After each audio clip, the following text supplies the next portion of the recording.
Hello दोस्तों, आज हम पढ़ेंगे एबीजी।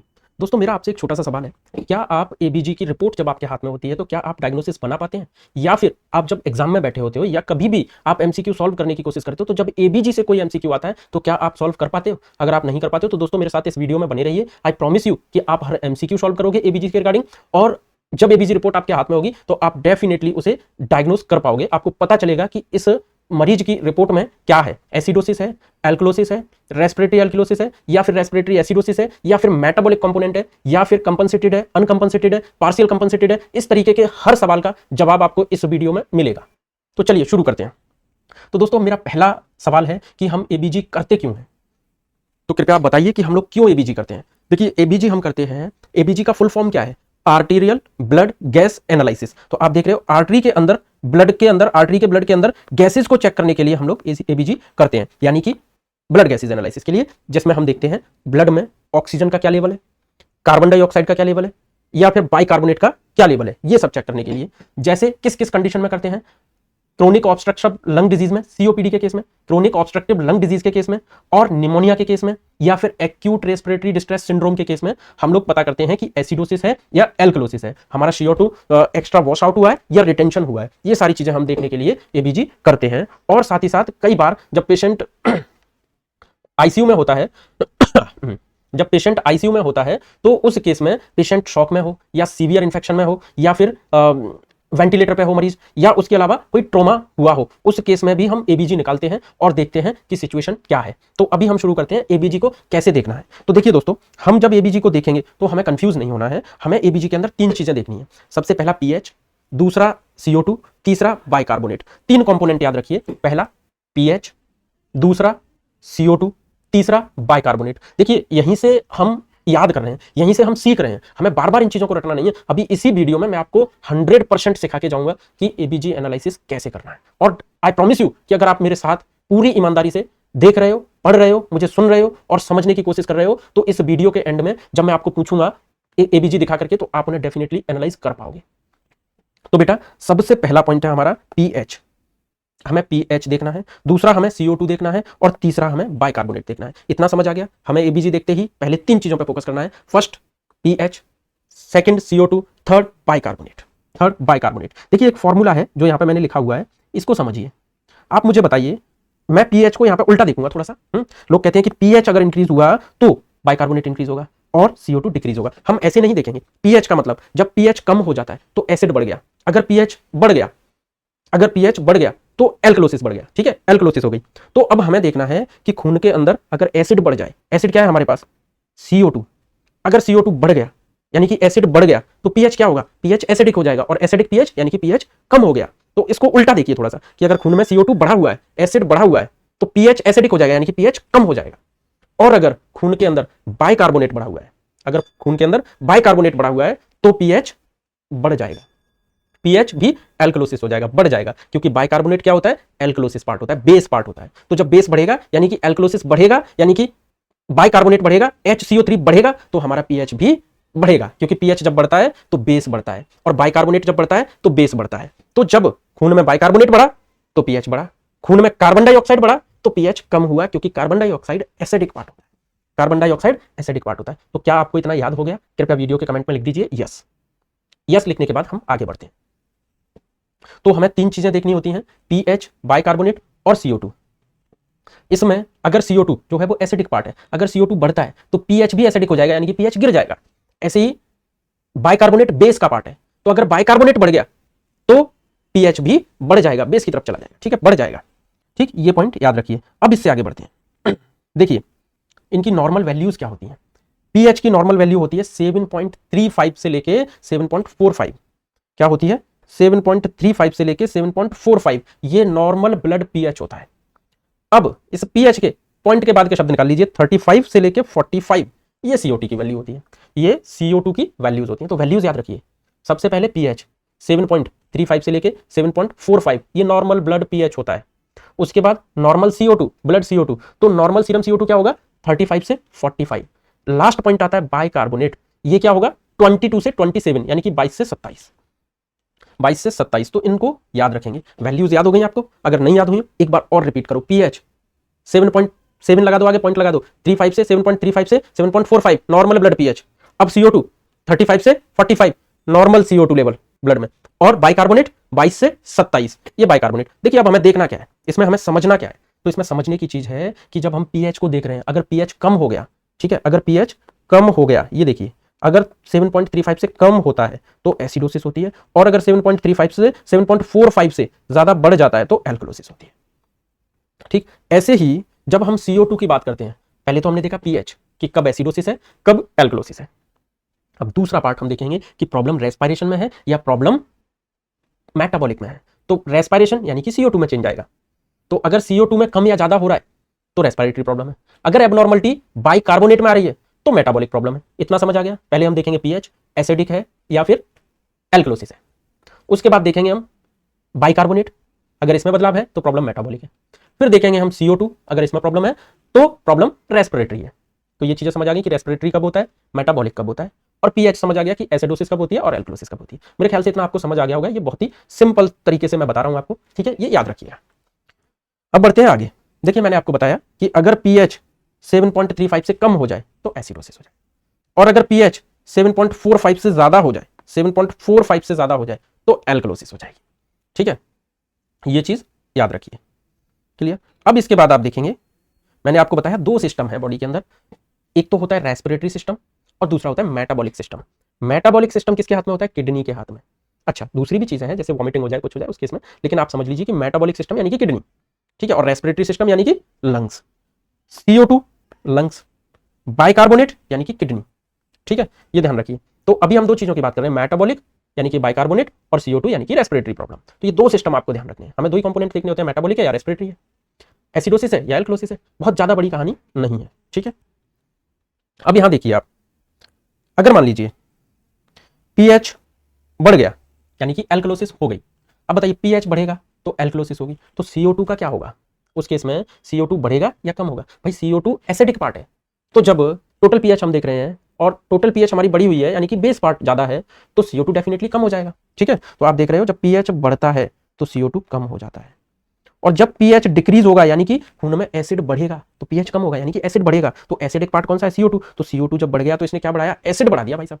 CO2 बढ़ा यानी कि एसिड बढ़ा, CO2 एसिड है ऐसा समझ लो आप, CO2 क्या है, एसिड है। तो जब CO2 ब्लड में बढ़ा तो एसिड बढ़ा, एसिड बढ़ा तो पीएच तो कम होगा। अब आ जाइए मेटाबॉलिक पार्ट में। अब मेटाबॉलिक पार्ट में हमारे पास है बाइकार्बोनेट HCO3, बाइकार्बोनेट। अब बाइकार्बोनेट क्या है, ये बेस पार्ट है। अगर बाइकार्बोनेट बढ़ेगा तो बेस बढ़ेगा, और बेस बढ़ेगा तो पीएच ऊपर जाएगा, पीएच भी बढ़ेगा। और अगर बाइकार्बोनेट कम हुआ यानी कि बेस कम हो गया तो ऑटोमेटिक एसिड बढ़ जाएगा ना, तो बेस कम हुआ तो पीएच भी कम हो जाएगा, बेस कम हुआ तो पीएच भी कम हो जाएगा। ठीक है, ये आप याद रखिए। मेरे ख्याल से इतना आपको समझ आ गया होगा। अगर किसी को नहीं समझ आया है तो कृपया मेरे को लिखिए कि मुझे समझ नहीं आया, तो मैं फिर से समझाऊंगा। अब देखिए, अब यहाँ पे हम लोग ध्यान देंगे कि हमें सैंपल कहाँ से लेना है। ठीक है, सैंपल लेने के लिए कॉमन साइट क्या होती है, तो हमारे पास कॉमन साइट है रेडियल आर्टरी, ये मोस्ट कॉमन साइट होती है। ज्यादातर जो हम एबीजी सैंपल लेते हैं वो रेडियल आर्टरी से लेते हैं। यहाँ पर रेडियल आर्टरी होती है इस जगह, ठीक है, यहाँ से रेडियल, यहाँ अल्नार, दो आर्टरी होती हैं। ठीक, तो रेडियल आर्टरी से हम मोस्ट कॉमन साइट है सैंपलिंग के लिए, एबीजी सैंपल के लिए। अल्टरनेटिव साइट हमारे पास ब्रेकियल और फीमोरल आर्टरी भी है, लेकिन ये हम कब करते हैं वो मैं बताऊंगा आपको। तो देखिए, जब लेफ्ट वेंट्रिकल, हार्ट के लेफ्ट वेंट्रिकल से अयोटा निकलती है, क्या निकलती है, अयोटा निकलती है, ये अयोटा आ गई, फिर ये सब क्लेवियन एरिया में पहुंचती है, क्लेविकल एरिया में, तो सब क्लेवियन आर्टरी बन जाती है। फिर ये एक्सिलरी एरिया में आ जाती है, यहाँ से एक्सिलरी एरिया में आ जाती है, तो ये एक्सिलरी आर्टरी बन जाती है, तो यहाँ पे एक्सिलरी आर्टरी हो गई। फिर उसके बाद एक्सिलरी से नीचे ये ब्रेकियम में पहुंच जाती है, तो ये ब्रेकियल आर्टरी कहलाती है। यहाँ तक ये ब्रेकियल आर्टरी कहलाती है। देखिए, सबसे पहले दिल के, हार्ट के अयोटा से निकली, हार्ट के लेफ्ट वेंट्रिकल से निकली अयोटा, लेफ्ट वेंट्रिकल से अयोटा निकल के सिस्टमिक अयोटा जब बनती है तो ये यहाँ पे ऊपर जब घूम के आएगी तो इधर क्या होगा, सब क्लेवियन आर्टरी, यहाँ पे क्लेविकल के नीचे, अयोटा से निकलती क्लेविकल के नीचे किस्सा आएगा जिसे हम कहेंगे सब क्लेवियन आर्टरी। सब क्लेवियन आर्टरी जाएगी एक्सिला में और बन जाएगी एक्सिलरी आर्टरी, फिर उससे नीचे जाएगी ब्रेकियम में, फिर बन जाएगी ब्रेकियल आर्टरी, फिर उससे नीचे ये दो में डिवाइड हो जाएगी, यहाँ से ये दो में डिवाइड हो जाएगी, और दो में डिवाइड होने के बाद एक इस तरफ जाएगी थंब की तरफ जो कि रेडियल आर्टरी होगी, और एक इस तरफ जाएगी छोटी उंगली की तरफ जो कि अल्नार आर्टरी होगी। तो ऐसे ये दो में बट के रेडियल और अल्नार आर्टरी बन जाएगी। ठीक है, तो आप यहाँ पे देख सकते हो, ये जो है थंब की तरफ आई है ये रेडियल आर्टरी है, और ये जो इस तरफ आ रही है छोटी उंगली की तरफ ये अल्नार आर्टरी है, और आगे चल के हाथ में ये दोनों मिल जाती हैं, ऐसे मिल जाएगी, और यहाँ पे ये आर्क फॉर्म करेगी, आर्क का मतलब कर्व बनाएगी, ऐसे आर्क फॉर्म करेगी। ठीक है, और इसे हम कहते हैं पामर आर्क, क्योंकि ये पाम है, इसके अंदर जो आर्क बनेगा ना दोनों का मिलके ऐसे, उसे कहते हैं पामर आर्च। ठीक है, तो ये आर्च फॉर्म करेगी। अब यहाँ पे हमें देखना क्या है, हमें देखना है कि जिस आर्टरी से हम ब्लड सैंपल लेना चाहते हैं, रेडियल आर्टरी से, अगर वो डैमेज हो गई, हमने सैंपल लिया, अगर वो हो गई डैमेज, तो क्या अल्नार आर्टरी पेटेंट है, अल्नार आर्टरी सही है, जो हमारे हाथ को खून की सप्लाई देते रहे। पता चला कि अल्नार आर्टरी पहले से खराब है और हमने क्या कर दिया कि रेडियल आर्टरी को भी डैमेज कर दिया, तो ये हाथ पूरा खत्म हो जाना है। ठीक है, इसलिए हमें एक टेस्ट करना होता है ये चेक करने के लिए कि हमारी अल्नार आर्टरी पेटेंट है कि नहीं, सही है या नहीं। उसे हम कहते हैं, आगे देखेंगे, उसे हम कहते हैं, क्या बोलते हैं दोस्तों, आपको पता होगा, जरा एक बार कमेंट में लिख दीजिए। बहुत सिंपल सा चीज है जिसे हम कहते हैं Allen test, the Allen test. But before that I want to ask you, मान के चलो ये एम्स में पहले क्वेश्चन आ चुका है कि आर्टरी से एबीजी सैंपल लेते समय सडनली, अचानक से, गलती से वेन से सैंपल आ गया, अब हम उसे क्या करें? तो भैया एक ही काम करना है, फेंक दो, डिस्कार्ड कर दो, क्योंकि हमें ब्लड आर्टरी से ही चाहिए, एबीजी सैंपलिंग उसी से होनी है। ठीक है, उसे डिस्कार्ड कर दो। ठीक, अब देखिए, अब हम आपको बताएंगे कि टेस्ट कैसे करा जाता है। तो ध्यान से देखिए, ये आप देख रहे हो, एक तरफ रेडियल, एक तरफ अल्नार। इस तरीके से हम दोनों आर्टरी को, रेडियल को और अल्नार को, दोनों आर्टरी को टाइट दबा लेंगे। जब हम टाइट दबाएंगे फिर पेशेंट को बोलेंगे कि हाथ खोलो, बंद करो, खोलो, बंद करो। तो इस तरीके से जब वो हाथ खोलेगा, बंद करेगा, तो हाथ हो जाएगा पूरा व्हाइट। कैसा हो गया? पूरा सफेद हो गया। फिर आप क्या करोगे? अल्नार आर्टरी पे से अपना हाथ रिमूव करोगे। तो अल्नार आर्टरी से हटाया, तो जैसे ही अल्नार आर्टरी से हटाओगे ना, हाथ फिर से लाल हो जाएगा, यानी कि अल्नार आर्टरी सही है, ये ब्लड भेज रही है आगे, इस तरीके से। तो अगर अल्नार आर्टरी पेटेंट है तभी हम रेडियल आर्टरी से सैंपल लेंगे, और इस टेस्ट को हम कहते हैं द एलन टेस्ट। क्या बोलते हैं इसको? The Allen test. ठीक है, फिर हम रेडियल आर्टरी से जो है सैंपल ले सकते हैं। और ये जो टेस्ट हम करते हैं वो हम करते हैं if doesn't turn pink in 6 second, अगर 6 सेकंड में नहीं हो रहा। अब ऐसा नहीं है कि आप पूरा दिन इसको पकड़ के पूरा दिन दबा के रखो और फिर छोड़ दो, तो पूरा दिन देख रहे हो कि अभी लाल होगा, अभी लाल होगा, हाथ फिर से पिंक होगा। नहीं, केवल 6 सेकंड में पिंक हो जाना चाहिए, तभी अल्नार आर्टरी सही है। ठीक है, केवल 6 सेकंड में वापस से रेड कलर आ जाना चाहिए, वापस से पिंकिश कलर आ जाना चाहिए। ठीक है, तब हमारा एलन टेस्ट जो है नेगेटिव है, यानी कि हम जो है हमारी अल्नार आर्टरी पेटेंट है, सही है, अच्छी है, सप्लाई दे रही है। अब हम रेडियल आर्टरी से ब्लड सैंपल ले सकते हैं एबीजी के लिए। ठीक है, केवल 6 सेकंड का टाइम होता है पिंकिश कलर होने के लिए। क्लियर? इतना समझ आ गया? यहां से आगे चलते हैं। अगर किसी को कोई दिक्कत हो तो मेरे को अभी से कमेंट करके बता दो। ठीक है, अब देखिए, यहां पे हम बात करते हैं राइट टूल। कौन से राइट टूल्स होते हैं हमें एबीजी सैंपल काय में लेना है? तो बेटा हमारे पास 2-3 चीजें होती हैं। आपने देखा होगा जो ब्लड सैंपल लेने के लिए आते हैं उनके पास छोटी छोटी ट्यूब्स होती हैं, है ना, छोटी छोटी, उसमें वो सैंपल जो है लेके उसके अंदर ब्लड लेते हैं। तो वो होता है ईडीटीए होता है, सिट्रेट होता है। ठीक है, तो ईडीटीए, सिट्रेट, ये सब किस लिए यूज करे जाते हैं? ताकि हमारा ब्लड का थक्का ना जमे, ब्लड का थक्का ना जमे। और एंटीकोगुलेंट क्या क्या होते हैं? हमारे पास 3-4 चीजें हैं जो ब्लड का थक्का नहीं जमने देती। एक तो होता है वारफरिन, एक होता है हमारे पास हेपारिन, और ईडीटीए, सिट्रेट, ये सैंपल कंटेनर होते हैं। ठीक है, तो इनसे क्या होता है, इनके अंदर ब्लड नहीं जमता, लेकिन क्योंकि हम एसिड बेस बैलेंस चेक कर रहे हैं, तो भैया ईडीटीए में तो एसिड होता है, तो हमारी जो रिपोर्ट है वो गलत हो जाएगी अगर इसमें लेंगे। ऐसे ही सिट्रेट वाले में लेंगे तो सिट्रेट भी एसिड है, तब भी हमारी रिपोर्ट गलत हो जाएगी। और वारफरिन तो आती ही टैबलेट फॉर्म में है, तो हम उसमें डाल नहीं सकते। सॉरी, हाँ, वारफरिन तो टैबलेट फॉर्म में आती है, तो हम उसे यूज कर नहीं सकते। अब हमारे पास क्या बचता है? हेपारिन। तो हम हेपरनाइज्ड सैंपल उस कंटेनर के अंदर सैंपल लेते हैं जिसमें हेपारिन डला हुआ होता है। ठीक है, उसमें लेते हैं एबीजी सैंपल।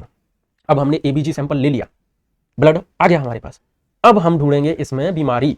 अब हमें रिपोर्ट देखनी है और बीमारी ढूंढनी है। तो चलो अब शुरू करते हैं बीमारी ढूंढना। तो बीमारी कैसे ढूंढेंगे? हमारे पास 2 चीजें हैं।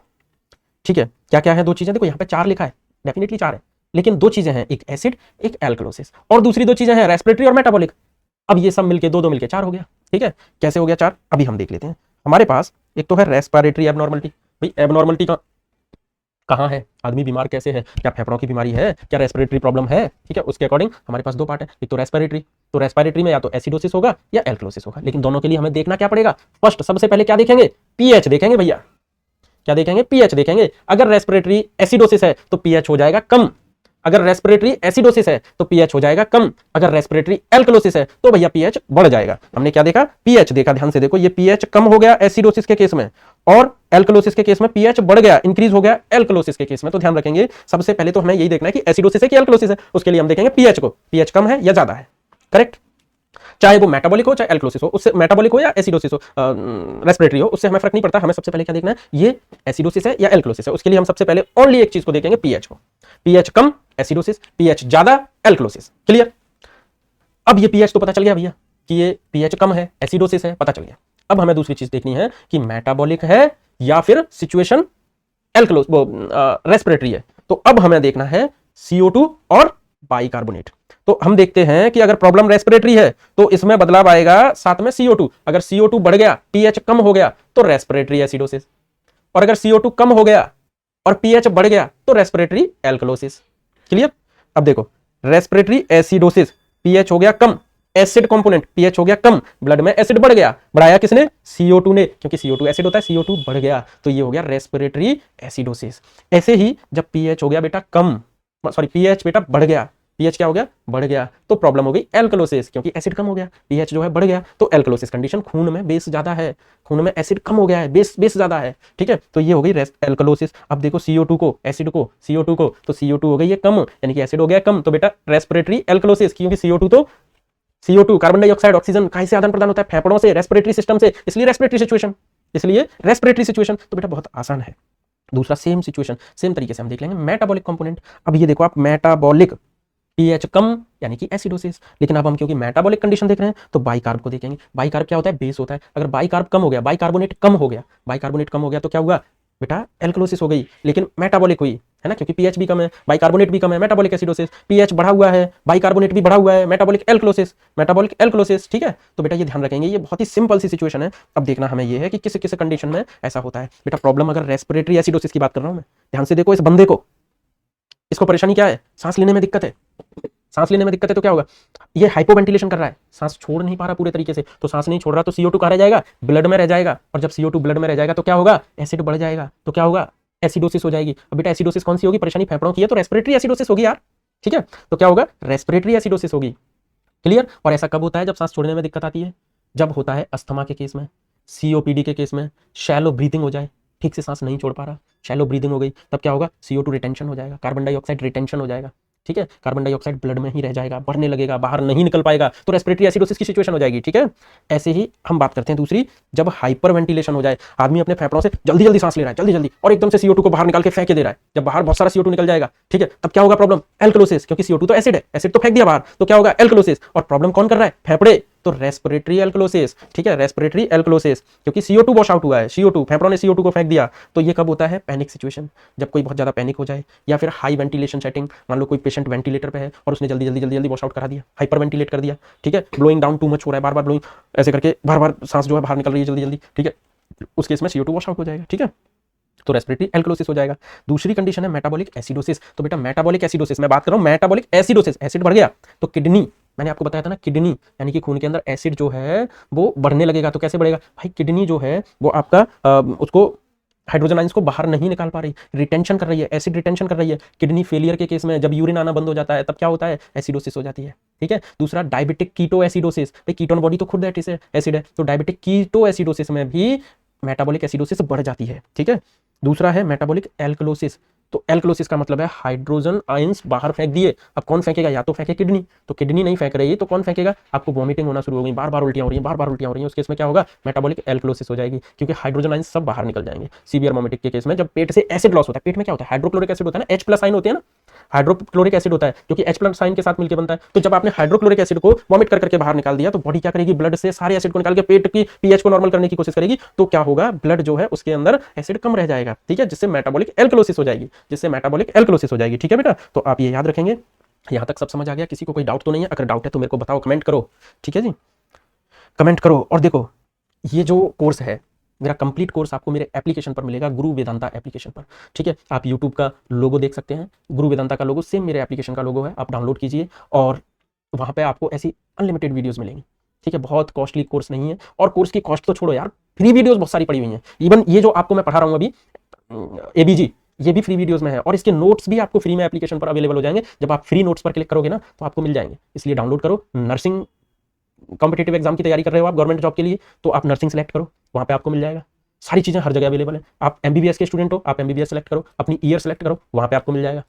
नीट PG की तैयारी कर रहे हो, आप नीट PG सेलेक्ट करो, वहां पे भी आपको सारी चीजें मिलेंगी। अगर आप FMGE की तैयारी कर रहे हो, आप FMGE सेलेक्ट करो, आपको वहां पे भी सारी चीजें मिल जाएंगी। चलिए, मैंने आपका टाइम वेस्ट किया इसमें बताने में, अब शुरू करते हैं, आगे बढ़ते हैं। तो बेटा बताओ, अगर किसी को कोई डाउट हो, नहीं समझ आया हो, तो आप मेरे को कमेंट कर सकते हैं, आप मेरे को व्हाट्सअप कर सकते हैं, आप मेरे एप्लीकेशन पर डाउट सेशन में आंसर कर सकते हैं, क्वेश्चन कर सकते हैं, ठीक है।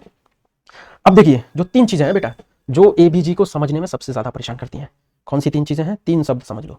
Number first compensated, number second partial compensation, और नंबर थर्ड अनकंपनसेटेड। तो ये जो रेस्पिरेटरी डिसऑर्डर, ये जो एसिड बेस बैलेंस डिसऑर्डर मिलते हैं ना, उनमें 3 चीजें होती हैं, कंपनसेटेड, पार्शियल कंपनसेटेड और अनकंपनसेटेड। तो इस स्टोरी को हम थोड़ा सा समझ लेते हैं कि कंपनसेशन की स्टोरी क्या होती है, ठीक है, अभी मैं आपको ये मैंने छोटी सी टेबल बनाई हुई है, इसके अकॉर्डिंग समझाता हूं। पहले देखिए हमारे पास एक है कंपनसेटेड, एक है पार्शियल कंपनसेटेड और एक है अनकंपनसेटेड, 3 सिचुएशन है। ठीक है, अब बेटा मुझे ये बताओ कि हमें सबसे पहले क्या देखना होता है, पीएच। अगर पीएच नॉर्मल है, मान लो पीएच नॉर्मल है और प्रॉब्लम है, यानी कि या तो मान लो रेस्पिरेटरी प्रॉब्लम है कि हमारा जो वेंटिलेशन है वो बहुत कम हो पा रहा है, बॉडी के अंदर बहुत सारा CO2 भरा पड़ा है, लेकिन फिर भी पीएच है नॉर्मल, इसका मतलब कंपनसेशन हो चुका है, कंपनसेशन हो चुका है। तो कंपनसेटेड डिसीज में क्या होता है, पीएच नॉर्मल मिलेगी आपको, चाहे वो मेटाबॉलिक सिचुएशन हो चाहे रेस्पिरेटरी सिचुएशन हो। अब बेटा ये कैसे मिलेगी, मैं आपको छोटी सी स्टोरी बताता हूं। मान के चलो यहां पे हम एक केस, हाइपोथेटिकली एक केस क्रिएट करते हैं। यहां पर पीएच, एक सेकेंड, पीएच जो है ये तो हो गया नॉर्मल क्रिएट। अब मान के चलो कि ये रेस्पिरेटरी प्रॉब्लम है, तो जो CO2 है, CO2 ये कितना होता है नॉर्मल, 35 से 45, लेकिन यहां पे है 55। अब भाई ये तो एसिडोसिस होनी चाहिए थी, लेकिन क्यों नहीं है, क्योंकि इसे कंपनसेट कर लिया किसने, भाई बाइकार्बोनेट क्या होता है हमारा, HCO3, ये बाइकार्बोनेट, बाइकार्बोनेट की नॉर्मल वैल्यूज क्या होती हैं, 22 से 27, लेकिन बाइकार्बोनेट है हमारा 38। तो ये बाइकार्बोनेट ने क्या करा, इसके एसिड को कंपनसेट कर दिया, कंपनसेट कर दिया, तो पीएच हो गई नॉर्मल, क्योंकि कंप्लीट कंपनसेशन कर दिया, कंपनसेशन कर दिया। जितना एसिड CO2 ने ब्लड में बढ़ाया था, उतना ही बेस बढ़ा करके बाइकार्बोनेट ने CO2 को नॉर्मल कर दिया, कम कर दिया। ठीक है, यानी कि बाइकार्बोनेट ने उतना ही बेस को बढ़ा दिया, तो उसको कर दिया कंपनसेट, तो पीएच आ गई भैया नॉर्मल। ठीक है, पीएच आ गई नॉर्मल, क्लियर। तो इस तरीके से कंपनसेट हो गया। तो जब पीएच नॉर्मल हो, ठीक है, और अपोजिट वाला, मान लो रेस्पिरेटरी में क्या बढ़ता है, रेस्पिरेटरी में चेंजेस कहां आना चाहिए, CO2 के ऊपर, चेंजेस कहां आने चाहिए रेस्पिरेटरी में, CO2 के ऊपर, लेकिन आपने देखा रेस्पिरेटरी के अंदर पीएच नॉर्मल है और बाइकार्बोनेट एब नॉर्मल है, यानी कि बाइकार्बोनेट ने क्या करा कि पीएच को नॉर्मल कर दिया, पीएच को नॉर्मल कर दिया। ठीक है, यहां पे बाइकार्बोनेट ने करा है, यहां पे मेटाबॉलिक सिचुएशन ने करा है। ऐसे ही मेटाबॉलिक सिचुएशन में देखोगे पीएच नॉर्मल है, लेकिन दूसरा अपोजिट वाला दुखी हो गया है, अपोजिट वाला एबनॉर्मल हो गया, यानी कि अपोजिट वाले को काम करना पड़ा है। ठीक है, तो ये होता है कंपनसेटेड, क्योंकि पीएच नॉर्मल आ गया तो फुल्ली कंपनसेटेड। अब मान के चलो पार्शियल कंपनसेशन की बात करते हैं। इसमें क्या होगा, पीएच नॉर्मल नहीं होगा, पीएच नॉर्मल नहीं होगा। इसमें क्या होगा, रेस्पिरेटरी सिचुएशन है मान लो, तो पीएच नॉर्मल नहीं होगा, जैसे रेस्पिरेटरी एसिडोसिस है तो पीएच थोड़ा कम रहेगा, लेकिन अपोजिट वाला भी बिगड़ेगा, क्योंकि वो पार्शियली थोड़ा सा ही कंपनसेट करने की कोशिश कर रहा है, तो अपोजिट वाला भी बिगड़ा, और वो सेम रेस्पिरेटरी है तो CO2 तो बिगड़ा है ही क्योंकि रेस्पिरेटरी है, और पीएच भी बिगड़ी है क्योंकि कंपनसेट भी नहीं हो पाया, और दूसरा जो कंपनसेट करने की कोशिश कर रहा था यानी कि बाइकार्बोनेट, तो वो भी चेंज हो गया, वो भी चेंज हो गया। ठीक है, तो इस तरीके से ये पार्शियल कंपनसेट है, यानी कि प्रॉब्लम हुई रेस्पिरेटरी, पीएच एसिडिक हुई, पीएच बिगड़ी रेस्पिरेशन की वजह से, लेकिन मेटाबॉलिक वाले ने क्या करा, उसे करने की, ठीक करने की कोशिश की, तो वो भी बिगड़ गया बेचारा। यानी कि पार्शियल कंपनसेटेड में सारी चीजें बिगड़ी होंगी। एक होता है अनकंपनसेटेड सिचुएशन, जिसमें जैसे प्रॉब्लम रेस्पिरेशन की है तो CO2 तो बिगड़ा है, क्योंकि रेस्पिरेशन की प्रॉब्लम है तो CO2 तो बिगड़ा, लेकिन जो मेटाबॉलिक पार्ट था ना वो एकदम नॉर्मल है, उसने कुछ नहीं किया, भाई तू अपना देख मैं कुछ नहीं देखूंगा। अनकंपनसेटेड यानी कि दूसरे वाले ने कुछ नहीं किया, प्रॉब्लम रेस्पिरेटरी की तो रेस्पिरेटरी बिगड़ रहा है, मेटाबॉलिक को कोई दिक्कत नहीं है, प्रॉब्लम मेटाबॉलिक की है तो मेटाबॉलिक ही बिगड़ा है, रेस्पिरेशन को कोई प्रॉब्लम नहीं है, तो ये अनकंपनसेटेड सिचुएशन होती है। चलिए अब हम इसको एक स्टोरी की तरह समझते हैं। मान के चलो एक दोस्त होता है, 2 दोस्त होते हैं, ठीक है, एक बीमार हो गया और दूसरा वाला भी उसके साथ है। अब वो सोच रहा है मैं क्या करूं, एक बीमार हो गया तो दूसरा दोस्त सोच रहा है अब मैं क्या करूं, मेरा दोस्त तो बीमार हो गया। उसके सामने 2 ऑप्शन होते हैं, या तो उसकी हेल्प करेगा या नहीं करेगा। जब करेगा तो भी 2 सिचुएशन है, या तो पूरे तरीके से कर पाएगा या थोड़ा बहुत हेल्प कर पाएगा, बेचारा पूरी तरह हेल्प नहीं कर पाएगा। मान के चलो कि इस दोस्त ने अनकंपनसेट और पार्शियल कंपनसेट, 2 स्टोरी हमारे पास, और तीसरी कंप्लीट कंपनसेटेड। ठीक है, तो सबसे पहले हम अनकंपनसेटेड की बात करते हैं कि भैया एक दोस्त हो गया बीमार, मान लो रेस्पिरेटरी हो गया बीमार, CO2 में बदलाव हो गया, पीएच में बदलाव हो गया, लेकिन जो दूसरा दोस्त है ना वो मस्त हॉस्पिटल के बाहर खड़ा होकर, रूम के बाहर खड़ा होकर अपना सुट्टा लगा रहा है, उसको मतलब नहीं है भाई तू मर रहा है तू मर, मुझे कोई लेना देना नहीं है। ये सिचुएशन है अनकंपनसेटेड, क्योंकि रेस्पिरेटरी बीमार हुआ, पीएच चेंज हुआ, लेकिन मेटाबॉलिक को कोई प्रॉब्लम नहीं है, भाई मैं, मुझे कोई मतलब नहीं है, मैं अपना दूर हूं। ठीक है, अब बात करते हैं पार्शियल कंपनसेशन की। यहां पे देखो पार्शियल कंपनसेशन में देखो कि दोस्त बीमार है और उसका दोस्त दूसरा बेचारा भाग रहा है, दौड़ रहा है, दवाइयां लेके आ रहा है, लेकिन उसको पूरी तरह ठीक नहीं कर पा रहा। ठीक है, अब जैसे रेस्पिरेटरी प्रॉब्लम हुई तो पूरा बाइकार्बोनेट जो है वो अपना पूरी कोशिश लगा रहा है, दम लगा रहा है, लेकिन पूरी तरह उसको ठीक नहीं कर पा रहा। तो पीएच एबनॉर्मल है, लेकिन बाइकार्बोनेट, रेस्पिरेटरी की तो हालत बिगड़ी है क्योंकि वो बीमार है, और बाइकार्बोनेट बेचारा उसके लिए दवाइयां ला के उसकी हालत बिगड़ी है। ठीक है, तो फाइनली तीनों की हालत बिगड़ी है, क्योंकि पीएच भी कंप्लीट नहीं हो पाया, यानी कि पूरा ठीक भी नहीं हो पाया, और बेचारा CO2 यानी कि रेस्पिरेटरी प्रॉब्लम में है, ठीक है, तो जिससे पीएच भी पूरी ठीक नहीं हुई और साथ में बाइकार्बोनेट और उस प्रॉब्लम के लिए ठीक करने में लगा हुआ है, लेकिन बेचारा पूरे तरीके से ठीक नहीं कर पाया, पार्शियली कंपनसेटेड है, थोड़ा बहुत ठीक कर पाया, पूरा ठीक नहीं कर पाया। नेक्स्ट कंडीशन है फुली कंपनसेटेड। फुली कंपनसेटेड का मतलब है कि भैया पीएच बिल्कुल नॉर्मल आ गया, यानी कि एक दोस्त बीमार हुआ, दूसरे दोस्त ने पूरा दवाइयां दे दी, पैसा दे दिया, सब कुछ दे दिया और उसको बिल्कुल ठीक कर दिया, तो पीएच तो हो गई नॉर्मल, लेकिन दोनों दोस्त के ऊपर लोड आ गया क्योंकि एक दोस्त तो बीमार था, ठीक है, और दूसरे दोस्त ने अपना सब कुछ दे दिया, तो दोनों, तो उसमें क्या होगा फुली कंपनसेटेड में कि दोनों चीजें बिगड़ी होंगी, रेस्पिरेटरी भी, मेटाबॉलिक भी, लेकिन पीएच बिल्कुल नॉर्मल है, ये फुली कंपनसेटेड है। तो बेटा अगर यहाँ इस स्टोरी में किसी को प्रॉब्लम है तो प्लीज मेरे को मैसेज करो, मेरे को डाउट सेशन में मैसेज करो, मेरे ग्रुप पे आओ, एप्लीकेशन पे आओ, आई विल सॉल्व एवरीथिंग, आपके हर क्वेश्चन का मैं जवाब दूंगा। तो आइए शुरू करते हैं, अब आगे चलते हैं। तो बेटा हमारे पास एक ये वैल्यू है, इसको देखिए, एक केस पीएच है इसकी 7.48, भाई नॉर्मल क्या थी 7.45 तक नॉर्मल थी, 7.35 से 7.45 नॉर्मल थी। तो सबसे पहले हमने पीएच देखी, तो ये तो जा रही है एल्कलोसिस की तरफ, और इसका CO2 है 9, CO2 है 9, CO2 कितना होता है 35 से 45, रह गया 9, यानी कि फेंक दिया निकाल के, सब निकाल के फेंक दिया, किसने किसने फेंक दिया, रेस्पिरेशन ने। दूसरी चीज है हमारे पास तीसरा बाइकार्बोनेट, ये है 36, जबकि ये नॉर्मल कितना था 22 से 27 और ये 36, यानी कि इसने भी अपनी पूरी ताकत लगा दी। अब देखो इसमें एक कंफ्यूजन होगा, और वो कंफ्यूजन ये होगा, थोड़ा सा हम इसको छुपा देते हैं, इसमें कंफ्यूजन ये होगा कि मुझे ये पता चल गया ये एल्कलोसिस है क्योंकि पीएच बढ़ा हुआ है। चलो मैं लिखता चलता हूँ आपके साथ, ठीक है, आप इसको समझो। पीएच बढ़ा हुआ है, थोड़ा सा बड़ा पेन लेते हैं या हाईलाइटर ले लेते हैं, अब नहीं बड़ा पेन, ठीक, पीएच बढ़ा हुआ है, ठीक है, पीएच क्या है बढ़ा हुआ है, रेड कलर, पीएच बढ़ा हुआ है, तो क्या होगा भाई पीएच बढ़ा हुआ है तो जरा कोई टाइप तो करो, कोई लिखो तो यार, पीएच बढ़ा हुआ है तो एल्कलोसिस हो गया ना, एल्कलोसिस, ठीक है। तो एक चीज क्लियर हो गई कि पीएच बढ़ा हुआ है तो भैया है तो एल्कलोसिस। अब कौन सा एल्कलोसिस है, रेस्पिरेटरी है, मेटाबॉलिक है, ये देखना पड़ेगा। तो अब यहाँ पे मैं क्या देखूं पहले, भाई मेरे को तो दोनों चीजें, क्योंकि कार्बन डाइऑक्साइड भी कम मिल रहा है तो रेस्पिरेटरी एल्कलोसिस भी लग रहा है, साथ में मेरे को बाइकार्बोनेट भी बढ़ा हुआ मिल रहा है, 36 मिल रहा है, तो जब बाइकार्बोनेट भी बढ़ा हुआ है तो मेरे को मेटाबॉलिक एल्कलोसिस भी लग रहा है। अब मैं कैसे डिसाइड करूं भैया कि ये कौन सा एल्कलोसिस है, दिस इज द सिचुएशन। तो अब हमें किस चीज पे ध्यान देना है ताकि हमें ये कंफ्यूजन ना हो, तो बेटा हमको देना है ध्यान सीक्वेंस पे, क्योंकि सही सीक्वेंस ही आपको सही आंसर की तरफ ले जाएगा, सही सीक्वेंस ही आपको सही डायग्नोसिस की तरफ ले जाएगा। तो अब जरूरत है सही सीक्वेंस की, तो बेटा अब यहां पे स्टेप देखने की जरूरत है। फर्स्ट स्टेप में हम क्या देखेंगे, पीएच, फर्स्ट स्टेप में हम क्या देखेंगे, पीएच, देखिए बेटा फर्स्ट स्टेप में हम क्या देखेंगे, पीएच, तो हमने देखा पहले पीएच, और पीएच है हमारा एल्कलोसिस। और सेकंड स्टेप में हम क्या देखेंगे, सेकंड स्टेप में हमेशा हम बाइकार्ब को देखेंगे, मेटाबॉलिक पार्ट को देखेंगे, पहले रेस्पिरेटरी पार्ट को नहीं देखेंगे, किसको देखेंगे, मेटाबॉलिक पार्ट को देखेंगे। तो अब अगर हमने मेटाबॉलिक पार्ट देखा तो हमने देखा कि ये भी बढ़ा हुआ है बाइकार्ब, तो हमारे सामने क्या क्लियर हो जाता है, हमारे सामने क्लियर हो जाता है कि ये जो सिचुएशन है ये मेटाबॉलिक है, एल्कलोसिस है, एल्कलोसिस है, तो हम इसे कहेंगे मेटाबॉलिक एल्कलोसिस। लेकिन बेटा अब हम तीसरी चीज को देखेंगे, रेस्पिरेटरी को, दोस्त को, कि भाई जब मेटाबॉलिक एल्कलोसिस हुई, पीएच बिगड़ी, तो तुमने क्या किया। अब हमने दोस्त को देखा जो कि CO2 है, दोस्त कौन है यहाँ पे, CO2 है, तो हमने देखा CO2 को, तो बेटा CO2 भी बेचारा वॉश आउट हो गया, पूरा खत्म हो गया, CO2 कम हो गया, तो CO2 ने क्या करने की कोशिश करी है, कंपनसेट करने की कोशिश करी है, क्या करने की कोशिश करी है, कंपनसेट करने की कोशिश करी है। CO2 कैसे होता है, रेस्पिरेटरी से, तो रेस्पिरेटरी सिस्टम ने कंपनसेट करने की कोशिश करी है, लेकिन क्या पीएच नॉर्मल हुआ, अगर पीएच नॉर्मल होता तो फुल्ली कंपनसेट हो जाता, लेकिन यहाँ पे पीएच तो अभी भी एल्कलोसिस है, तो यहाँ पे क्या हुआ है कि पार्शियल कंपनसेशन हुआ है बेटा, क्या हुआ है, पार्शियल कंपनसेशन, तो हम इसे कहेंगे पार्शियल कंपनसेटेड मेटाबॉलिक एसिडोसिस। आप यहां पे देख सकते हो, this is the answer, partial compensated metabolic acidosis, partial compensated metabolic acidosis. तो बेटा चाहे आप नर्सिंग वाले हो, चाहे आप FMGE वाले हो, चाहे आप नीट पीजी कर रहे हो, या आप MBBS के स्टूडेंट हो, ये टॉपिक आपके लिए बहुत बहुत इंपॉर्टेंट है, क्योंकि हर एग्जाम में एक दो क्वेश्चन इससे आते हैं। ठीक है, चलिए अब हमने ये देख लिया, हमने सीक्वेंस भी सीख लिया, हम पार्शियल कंपनसेटेड, अनकंपनसेटेड, कंप्लीटली कंपनसेटेड, तो सारी चीजें हम सीख चुके हैं। अब हमारे पास कुछ सैंपल क्रिएट किए हुए हैं।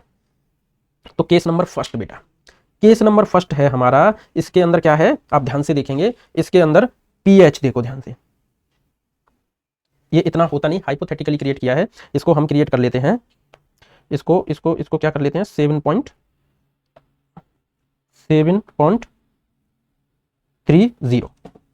क्रिएट, ये हमारा हो गया पीएच। तो बेटा सबसे पहले हमने पीएच को देखा, पीएच जा रहा है एसिडोसिस की तरफ, तो यहां पे क्या है, एसिडोसिस, ठीक है। दूसरा है हमारे पास, दूसरा क्या देखते हैं हम, बाइकार्ब को देखेंगे हमेशा, मैंने आपको कहा था दूसरा क्या देखेंगे, मेटाबॉलिक को देखेंगे भैया पहले, हम किसी और को नहीं देखेंगे। तो नंबर 2 पर हम देखते हैं बाइकार्बोनेट को, तो ये बाइकार्बोनेट कितना होता है नॉर्मल, 22 से 27, ये नॉर्मल होता है 22 से 27, तो ये तो 26 है, यानी कि नॉर्मल है, ये है नॉर्मल। तो मेटाबॉलिक पार्ट तो हट गया। अब दूसरी चीज आ जाती है हमारे पास CO2 यानी कि रेस्पिरेटरी पार्ट, और ये CO2 बेटा इसमें ध्यान से देखो, अभी मैंने वो तो चेंज कर दिया लेकिन ये नहीं करा, तो इसमें इसको भी मैं थोड़ा चेंज करता हूँ CO2 को, है ना। अब आप देखिए एसिडोसिस है, तो CO2 क्या रहा होगा, बढ़ा हुआ रहा होगा, क्या रहा होगा, बढ़ा हुआ रहा होगा, क्योंकि CO2 ही तो, कार्बन डाइऑक्साइड ही तो एसिड है जो बढ़ रहा है अंदर। तो मैंने 52 बहुत ज्यादा लिख दिया था, पर कोई बात नहीं, हम इसमें लिख देते हैं 50, लिख देते हैं 50, यानी कि CO2 बढ़ा हुआ है, तो ये हो गया एसिडोसिस, और ये हो गया रेस्पिरेटरी। तो ये क्या है, रेस्पिरेटरी एसिडोसिस, ये क्या केस है, रेस्पिरेटरी एसिडोसिस। लेकिन अब हम ये समझेंगे क्या ये कंपनसेटेड है कि अनकंपनसेटेड है।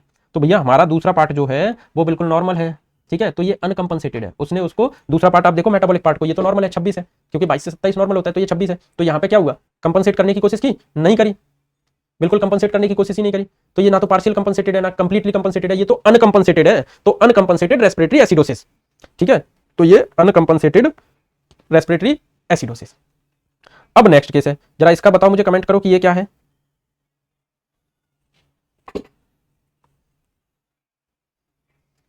इसको कमेंट करो कि ये क्या है, डायग्नोसिस बताओ। देखो फिर से हम वही देखेंगे, पीएच देखेंगे, पीएच क्या है, बढ़ा हुआ है, तो प्रॉब्लम एल्कलोसिस है। सीक्वेंस में जाएंगे, दूसरा क्या देखेंगे, दूसरा मेटाबॉलिक पार्ट देखेंगे, तो मेटाबॉलिक पार्ट 37 है, 22 से 27 नॉर्मल होता है, बढ़ा हुआ है, ठीक है, तो मेटाबॉलिक एल्कलोसिस बन गया, मेटाबॉलिक बढ़ा हुआ है, इंक्रीज्ड है, तो मेटाबॉलिक एल्कलोसिस, मेटाबॉलिक एल्कलोसिस।